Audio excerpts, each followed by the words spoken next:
नमस्कार। मेरा नाम भाऊ तोरसेकर। आप देख रहे हैं प्रतिवाद। दोस्तों, कल यानी 3 नवंबर को हमारे एक युवा दोस्त है पटना के, अभिषेक तिवारी। वो भी अपना एक यूट्यूब चैनल चलाते हैं। उनसे मेरा पॉडकास्ट हो रहा था। वो पटना में और बिहार में ही है। बार बार पटना से बाहर निकलकर चुनाव की जो बातें हैं वो खबरें लेने की कोशिश करते हैं अपने तरीके से। ओपिनियन पोल वगैरह लेते हैं, लोगों से, वोटर से बात करते हैं। तो कल उनसे पॉडकास्ट था तो बहुत सारी बातें हो गई। तो एक बात समझ में आ गई कि पटना अब आसान नहीं रहा है, क्योंकि पटना में एसआईआर यानी जो वोटर लिस्ट में गड़बड़ी थी वो साफ करने की कोशिश की गई थी। उसके खिलाफ राहुल गांधी, तेजस्वी यादव और विपक्ष ने जो आंदोलन छेड़ा था, वो आंदोलन से कुछ भी नहीं निकला। लेकिन आज उसका परिणाम दिखाई दे रहा है। अचानक से उसने कहा कि पटना में बहुत सारे, पटना जैसे एक बड़ा शहर है, बिहार की राजधानी है, वहां बहुत सारे बाबू लोग रहते हैं, कॉलोनियां हैं, बस्तियां हैं। वहां जो अच्छा खासा कमाने वाले हैं उनके घर में डोमेस्टिक हेल्प होती है। डोमेस्टिक हेल्प का मतलब, अगर आप अच्छे पैसे वाले हो तो घर की काम करने के लिए, छोटे मोटे काम करने के लिए आप किसी को काम वाले करके रखते हो। बर्तन मांजने के लिए हो, घर साफ करने के लिए हो, खाना पकाने के लिए हो, उसको डोमेस्टिक हेल्प बोला जाता है। तो ऐसी डोमेस्टिक हेल्प अचानक से गायब होने लगी है। क्यों गायब होने लगी है? क्योंकि एसआईआर, ये लोग जो कहीं से भी आकर शहर में बस जाते, किसी झुग्गी झोपड़ी में अपना चूल्हा और घर बना लेते हैं, लेकिन वहां के नहीं होते, और फिर उनकी रजिस्ट्री वोटर लिस्ट में हो जाती है। तो ये कहां से आए, ये ढूंढने का काम था एसआईआर। और अगर एसआईआर में आप बांग्लादेश से हो तो पकड़े जाओगे, ये डर था। इसलिए बहुत सारे लोग पटना से भाग गए। छोटे छोटे काम होते, माल ढोना है, हथगाड़ी खींचनी है, वगैरह वगैरह, ट्रक में या कहीं बोझ उठा के ऊपर रखना है, बोरिया उठानी है। ये काम करने वाले बांग्लादेश से आए हुए बहुत सारे घुसपैठिए देश के अलग अलग हिस्से में पहुंच गए। हमारे मुंबई के किरीट सोमैया ने तो बहुत सारे ऐसे ढूंढ निकाले, कुर्ला में हो या भिवंडी में हो या शिवाजी नगर वगैरह वगैरह कहीं। और पुलिस को छापा मारना पड़ा, उनको ढूंढकर वापस भेजना पड़ा। उनके पास झूठे दस्तावेज कहां से आए, इसका भी इन्वेस्टिगेशन करना पड़ा। तो जब एसआईआर का मतलब ये होता है कि आपकी आइडेंटिटी, आपकी पहचान ढूंढी जाती है, और अगर आप ओरिजिनली भारत के नहीं हैं, किसी विदेश से आए हैं, तो आप पर मामला बनता है, आपको अरेस्ट हो सकती है, गिरफ्तारी हो सकती है। तो ये डर पटना में पिछले 1 महीने से इतना फैल गया है कि आहिस्ता आहिस्ता पटना से बहुत सारे ऐसे छोटे मोटे काम करने वाले और अपना पेट पालने वाले जो गरीब बांग्लादेशी या रोहिंग्या मुस्लिम थे, वो पटना छोड़कर भाग गए। ऐसे काम करने के लिए लोग मिलते नहीं है। अच्छा, और एक बात आपको मालूम होगी कि ये डोमेस्टिक हेल्प यानी घर में काम करने वाली लड़की हो, महिला हो, या छोटे मोटे ऐसे बोझ उठाने वाले, हमाली करने वाले जो लोग होते, उनको सप्लाई करने वाली भी एजेंसी होती है। तो ऐसी जो एजेंसियां है, वहां से आप ऐसे लोगों को लाते हैं और काम में लगा देते हैं। तो ऐसी एजेंसियां हैं, वो भी बहुत परेशान है, क्योंकि उन्होंने जिनको जिनको ऐसे किसी काम पर लगाया था, वहां से उनको कमीशन मिलता था, और जिसको जरूरत थी उसको कोई काम वाला मिलता था। लेकिन अब ये हो गया कि जिसको काम पे रखा था, एजेंसी से लाया था, वो एजेंसी को ही पता नहीं कि इंसान कहाँ गायब हो गया। आपके घर में काम करने वाली महिला हो, काम वाली हो, डोमेस्टिक हेल्प, घरेलू कामगार, वो कहाँ गायब हो गई? और गायब ऐसे हो गए कि जिन्होंने उनको भेजा था उस एजेंसी को भी पता नहीं है कि ये कहाँ गायब हो गए। कुछ हफ्ते पहले की, शायद 2 महीने 1.5 महीने पहले की बात है। यही बात हरियाणा में गुरुग्राम शहर में हुई थी।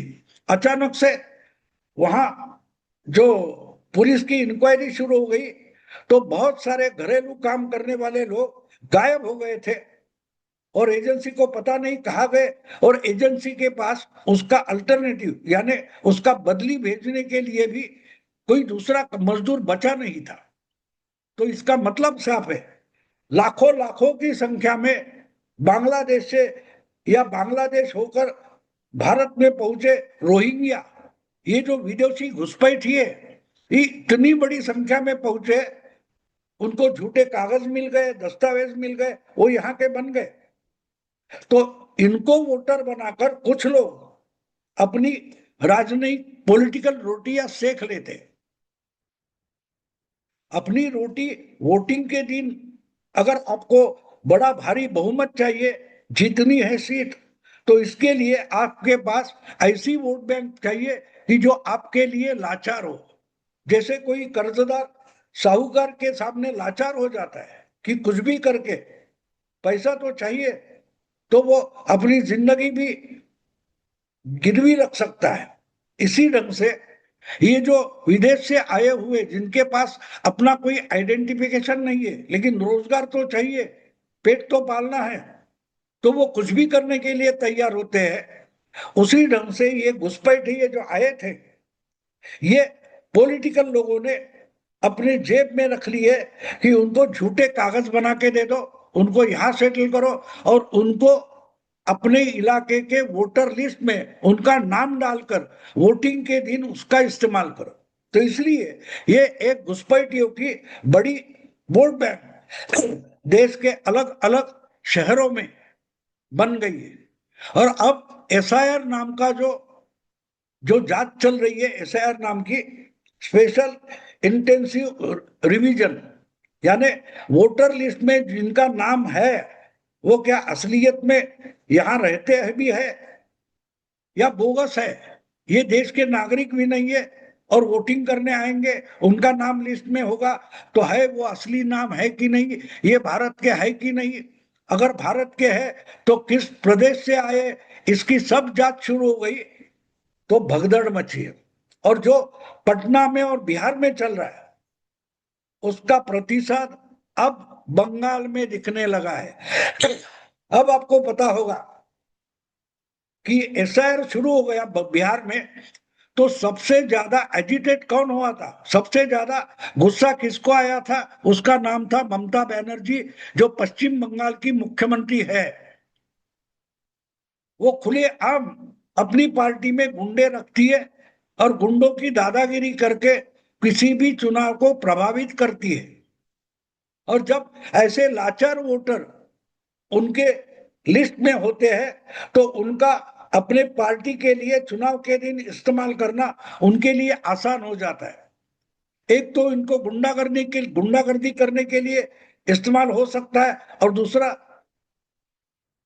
वोटिंग बढ़ाने के लिए भी इस्तेमाल हो सकता है, जो यहाँ के है ही नहीं फिर भी वोटर बन जाते हैं। तो जो अभी तो 6 महीने, मुझे लगता है बंगाल का चुनाव होने के लिए 6 महीने बाकी है, लेकिन चुनाव आयोग ने सुप्रीम कोर्ट से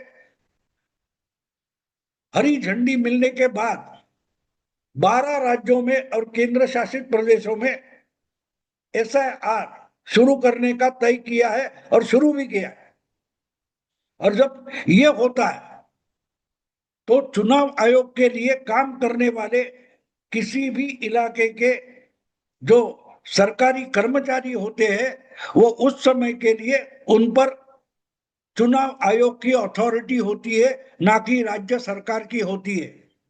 जो चुनाव आयोग कहेगा उसका उनको पालन करना पड़ता है, और अगर नहीं करेंगे तो चुनाव आयोग उनको सस्पेंड भी कर सकता है, नौकरी से निकाल भी सकता है। और बिल्कुल यही बंगाल में होने लगा है। अगर बिहार में कुछ 50-60 लाख ऐसे बोगस वोटर वोटर लिस्ट से निकाले गए तो बंगाल में भी ये हो सकता है और हो रहा है, हो रहा है। ममता दीदी ने कोर्ट में जाकर गुंडागर्दी करके आंदोलन करके इसको रोकने की बड़ी कोशिश की, लेकिन उसका कुछ फायदा नहीं हुआ।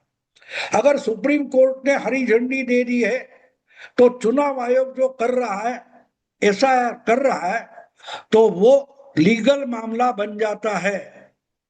उसको रोकने की कोशिश करोगे तो तुमको गिरफ्तारी भी हो सकती है।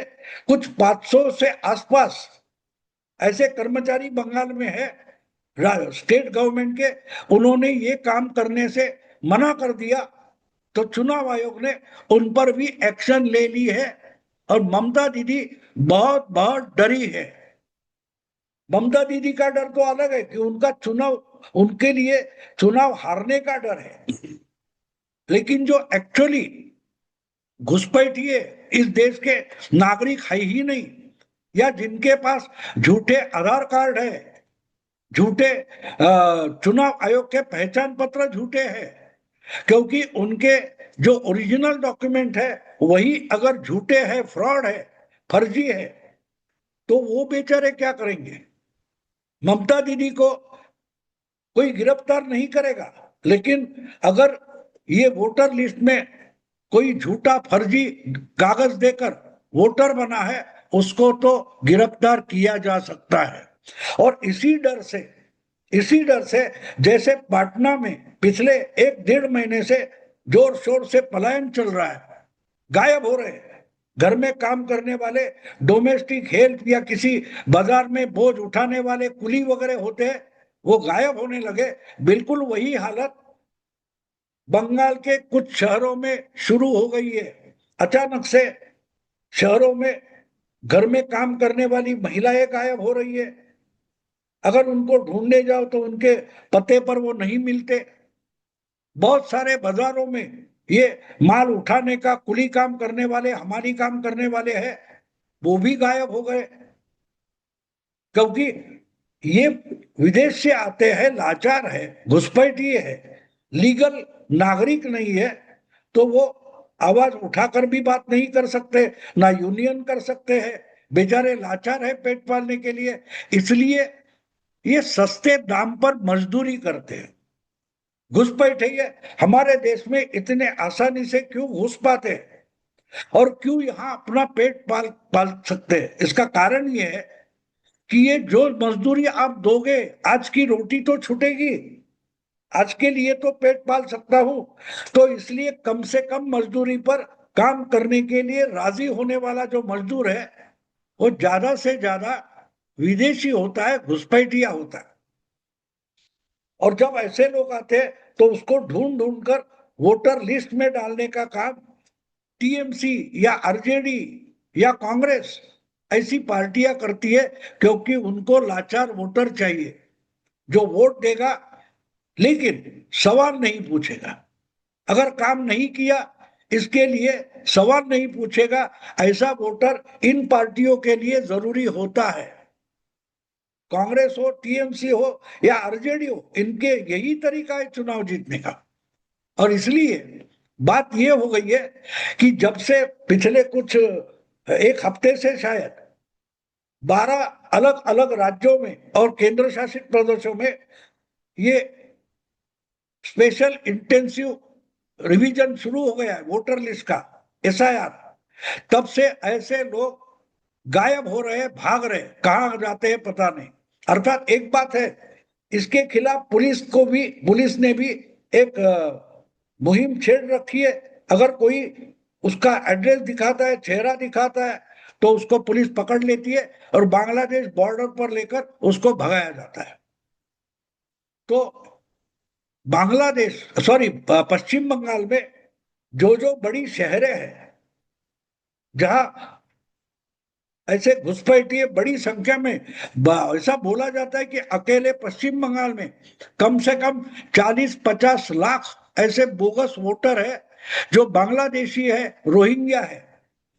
तो एसआईआर की जो मुहिम है वो सीधे सीधे इनके खिलाफ है और इसलिए वो गायब हो रहे हैं। और ये खबरें आ रही है बंगाल से कि बड़ी संख्या में बंगाल के बड़े बड़े छोटे छोटे शहरों से अचानक पलायन शुरू हो गया, लोग गायब हो रहे हैं। दोस्तों अभी यही रुकता हूं। अगर वीडियो पसंद आए तो लाइक कीजिए, शेयर कीजिए और प्रतिवाद को सब्सक्राइब कीजिए। नमस्कार।